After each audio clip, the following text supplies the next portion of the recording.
Hello दोस्तों। नमस्ते आप सभी को। स्वागत है आपका मेरे चैनल पे।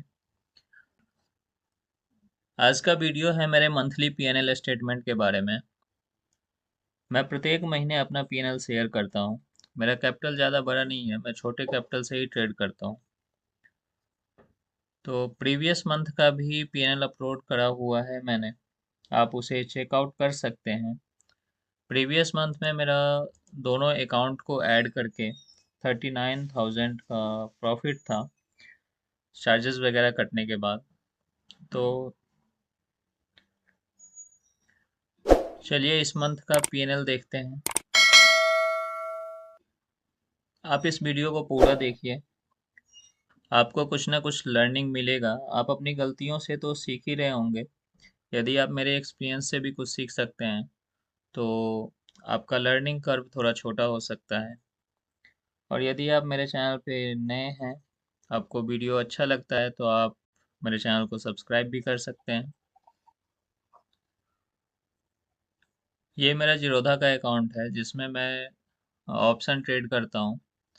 और ये धन का अकाउंट है जहाँ मैं स्टॉक्स ट्रेड करता हूँ, स्टॉक में ट्रेड करता हूँ, स्विंग ट्रेड करता हूँ। स्टॉक्स को कुछ दिनों कुछ हफ्तों के लिए होल्ड करता हूँ यहाँ पे। तो मैं दोनों का पीएनएल देखते हैं। ये मंथ काफ़ी स्ट्रगलिंग रहा है। जो फर्स्ट डे था मंथ का, उस दिन ही मैंने काफ़ी बड़ा लॉस कर लिया था, जिसकी वजह से पूरा मंथ काफ़ी स्ट्रगल में निकला उस लॉस को कवर करने में। बट फिर भी वो लॉस पूरी तरह से कवर नहीं हुआ है। और ये मंथ रेड में क्लोज होगा। तो ये अगस्त में 1 अगस्त से 1 सितंबर तक को का डेट सेलेक्ट किया है मैंने। और देखते हैं इस मंथ में कैसा क्या रहा। तो टोटल जो नेट रियलाइज्ड लॉस है वो 22,000 का है। 6,000 का चार्ज लगा हुआ है और 15,000 का ऐसे लॉस है, तो दोनों ऐड करके 22,000 का है। तो इस मंथ के शुरुआत में देखते हैं, फर्स्ट डे जो था, फर्स्ट डे में मैंने 15,000 का लॉस किया था, जो एक बड़ा लॉस था। जिसकी वजह से जब मंथ के फर्स्ट में एक बड़ा लॉस हो गया था तो मेरा साइकोलॉजी पूरी तरह से ख़राब हो गया था। फिर कैपिटल भी 5,000 बचा। मैंने कोशिश किया कि 5,000 से मैं इसे धीरे धीरे करके कवर कर लूँ, बट वो हो नहीं पाता है। जब एक बड़ा लॉस हो, 15,000 का लॉस है, उसको 5,000 से कवर करना, तो 5,000 भी नेक्स्ट डे 3,700 बचा। और उसके बाद फिर मुझे कैपिटल इसमें ऐड करना पड़ा। तो एक बार मैंने ऐड किया इसमें, दो 2 अगस्त को 1,000 का प्रॉफिट है। फिर 1,800 का प्रॉफिट है। फिर उसके बाद वापस से 5,000 का लॉस है। 8 अगस्त को 6,000 का लॉस है। और इस तरीके से एक बार, फिर उसके बाद 13 अगस्त को एक बड़ा लॉस हो गया था 12,000 का। उसके बाद एक लॉस हो गया था 9,000 का। तो 3 बड़े लॉस हुए थे इस मंथ में। तो आप टोटल को ऐड करते हैं एक बार। और मंथ का जो लास्ट लास्ट वीक निकला है, लास्ट 2 वीक, वो थोड़ा सा सही रहा जिसमें ये कवर हुआ है। एक बार मैं इस मंथ को थोड़ा प्रीवियस देखता हूँ। ये 14 अगस्त 15 अगस्त तक का एक बार चेक करते हैं, तो आपको पता लगेगा रियल टोटल लॉस क्या हो रखा था उस टाइम पे। टोटल 40,000 का लॉस था हाफ मंथ तक में। उसके बाद ये कवर हुआ और मैंने इसमें से विड्रॉ भी किया।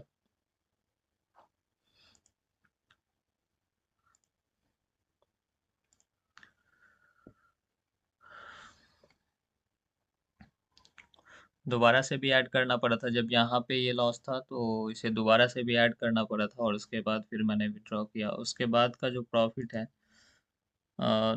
22,300 का। फिर एक दिन 5,700 का प्रॉफिट था ये, कितने 21 अगस्त को।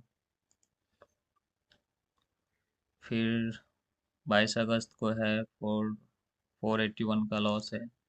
फिर 2200 का प्रॉफिट है। और उसके बाद जो ये लास्ट वीक है 26 अगस्त को 4500, 2500,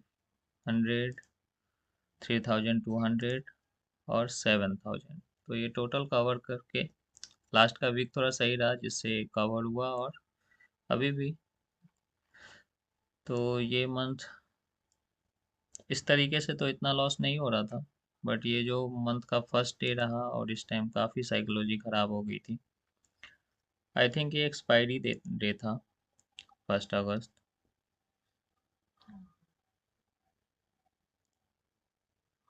हाँ, थर्सडे था, एक्सपायरी डे था। मेरे जो जितने भी बड़े लॉस हुए हैं वो ज़्यादातर एक्सपायरी के दिन ही होता है। एक्सपायरी के दिन मुझे क्वांटिटी पे थोड़ा सा कंट्रोल नहीं रहता। मैं प्रीमियम थोड़ा सा कम रहता है। प्रीमियम का प्राइस कम रहता है जिसकी वजह से मैं ओवर क्वांटिटी ट्रेड कर लेता हूँ। और वो साइकोलॉजी को ख़राब कर देता है। तो मैंने अभी तक जो एक्सपीरियंस किया है, यदि छोटा लॉस होता है तो उसे तो कवर किया जा सकता है। यदि लॉस आपके लिमिट में हो तो 1 से 2 दिन में वो कवर हो जाएगा। तो अकाउंट इतना बड़ा इस तरीके से लॉस में शो नहीं करेगा।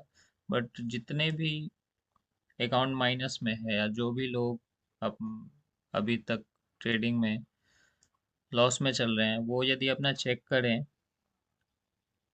तो उनका जो अकाउंट लॉस में होने का मेन रीजन होता है जो बड़ा लॉस, जो कभी कभार उन्होंने बड़ा लॉस किया होता है जिसकी वजह से उनका अकाउंट माइनस में होता है।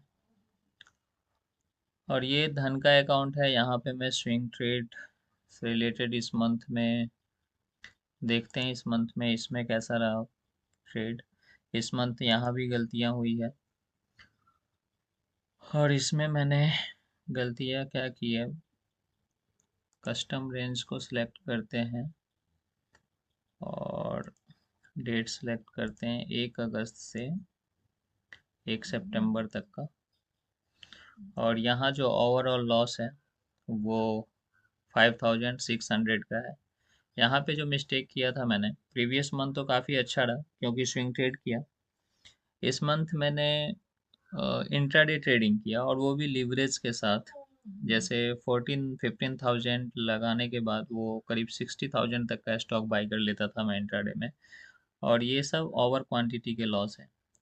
ये ट्रेड भी लॉस बुक करने के बाद वापस पॉजिटिव गया था, बट जब और क्वांटिटी ओवर है और 500 क्वांटिटी से जब मैं ट्रेड कर रहा हूँ तो 5 to 6 पॉइंट का लॉस भी होता है ना, रिट्रेस होता है। इतना तो स्टॉक भी रिट्रेस करता ही है। तो उसके बाद ये लॉस अपने कंट्रोल से बाहर होता है। यहाँ पे फिर इमोशन का सही तरीके से मैनेज नहीं होता और उस टाइम डिसीजन भी सही नहीं हो पाता कि इसे होल्ड करें या एग्जिट करें। और इस तरह की गलतियाँ होती है। फिर उसके बाद मैंने छोड़ दिया इंट्राडे करना। लास्ट 3 स्टॉक को होल्ड किया था तो उसके जो ये दो प्रॉफिट हैं, एक में 6900 का और BLS इंटरनेशनल बाई करा हुआ था। इसमें शायद 2-3 स्टॉक्स एग्जिट है, तो सबसे ज़्यादा जो प्रॉफिट था वो BLS इंटरनेशनल में ही था। और ये था सॉरी HFCL में शायद। तो इस मंथ का यहाँ भी लॉस में है, तो टोटल लॉस जो है इस मंथ में 27,000 का है।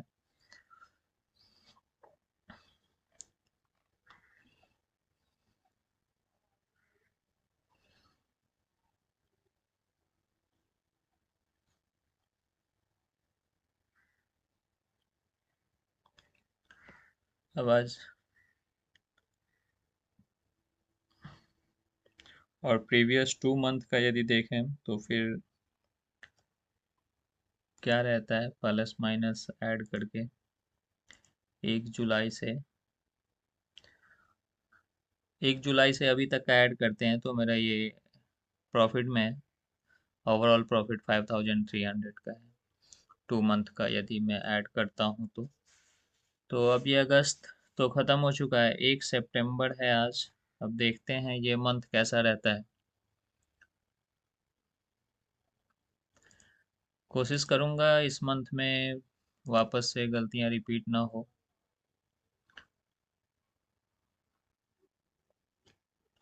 क्योंकि शेयर मार्केट में 2-3 गलतियां हैं जो बार बार रिपीट होती है। कुछ ज़्यादा गलतियों की लिस्ट नहीं है यहाँ पे। एक तो ओवर ट्रेडिंग है, दूसरा जो फोमो में ट्रेड प्लेस होता है, और तीसरा है स्टॉप लॉस पे एग्जिट नहीं करना। तो इसमें जो सबसे ज़्यादा मेजर गलती है स्टॉप लॉस पे एग्जिट नहीं करना और ओवर ट्रेडिंग। जब भी मेरे साथ जो मैंने एक्सपीरियंस किया है, मेरे साथ जो होता है जब भी मैं प्रॉफिट में होता हूँ, 5000 6000 का मेरा टारगेट रहता है, और यदि उतना प्रॉफिट मिल जाता है तो फिर मैं उस डे को क्लोज कर पाता हूँ। उस टाइम पे माइंड रिलैक्स हो जाता है कि अब नहीं भी ट्रेड करे तो चलेगा। बट जिस दिन 3000 उसके अकॉर्डिंग जो मेरा लॉस होना चाहिए वो 2500 टू 3000 के आसपास होना चाहिए। बट जब वो 3000 का लॉस हो जाता है, बैक टू बैक 2 ट्रेड लिया और उस टाइम लॉस हो गया, तो फिर उस टाइम उसे क्लोज करने का मन नहीं करता, वो लॉस एक्सेप्ट नहीं होता। उस टाइम पे होता है जो एक तो ट्रेड और प्लान करते हैं, रिकवर कर लेंगे फिर क्लोज करेंगे, और वो 3000 फिर बढ़ के 5000 होगा। और जब पहले 3000 एक्सेप्ट नहीं हो रहा था लॉस, तो 5000 का लॉस कैसे एक्सेप्ट होगा। और ये चीज़ें जो बड़े लॉस हैं उसका रीज़न यही है। जो कभी भी वो लॉस 10,000 के एवव हो जाता है, और उसके बाद फिर जो माइंड में आता है कि अब ये पूरा वीक जाएगा इसको कवर करने में। तो ये सब कुछ मेजर गलतियां हैं जो बार बार रिपीट हो रही हैं।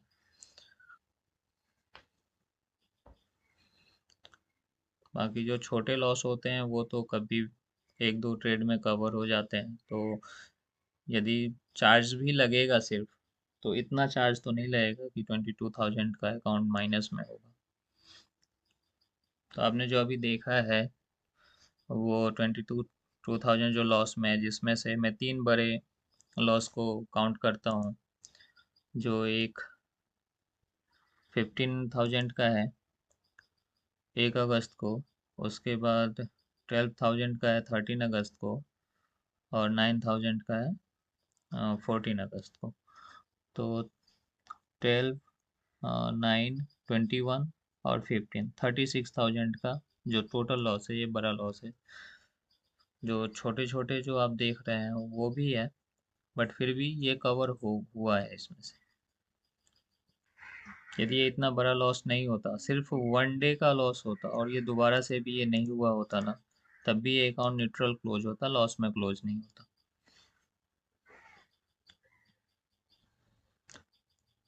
तो आप लोग भी, सजेशन है, अपने बड़े लॉस को अवॉइड करें। जिस दिन लगता है आपको कि आपका लॉस का लिमिट जो है रीच हो चुका है, तो उसके बाद उसे क्लोज कर दें डे को।